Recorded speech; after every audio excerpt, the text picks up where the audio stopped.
Let's do 4 quick reads that you can finish in a day: 2 fiction, 2 nonfiction. My 2 fiction novella recommendations I've already put up, but I'm going to throw up a picture as I recommend them. Starting off with Box Hill, this is a book that was recently adapted into a movie. I watched the movie first and was excited to find out about the novella. I'm going to say that I am a fan of both. Although they are pretty similar in story, there are slight differences where it makes it worth watching and reading. This is going to be a queer romance focused in on one's character and his first real relationship.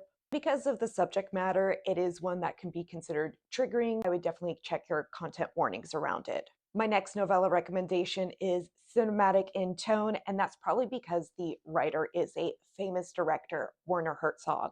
Although the story hasn't been made into a movie yet, I can definitely see that happening. This is a historical fiction novella based on real events and a real interaction. Now, this story is going to jump around a bit in time, but for the most part, it's going to tell the true story of a Japanese soldier who, along with less than a handful of soldiers, managed to hold an island in the Philippines for nearly 29 years after the end of World War II.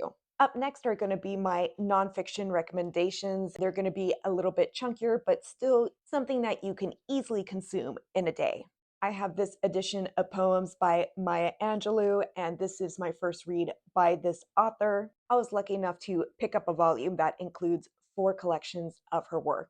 And still, it feels like I only just got a taste. This is a writer and poet who is famous for a reason and deserves all the hype. And my final recommendation of this video is going to be a graphic novel style memoir, Sunshine. Now, this isn't my first read by this author. If you've seen the Hey Kiddo video, then you probably already know that I was looking out for this. This is about the author's experience in high school during a summer program as a camp counselor at Camp Sunshine, a camp specifically for seriously ill children and their families. While written for a young audience, there's some pretty big and heartbreaking themes within this graphic novel, and I would have to say that it's a pretty emotional read regardless of your age, but worth it. What about y'all for the month? Have you had any quick or slow reads that you have to brag about? If so, make sure you throw them in the comments below.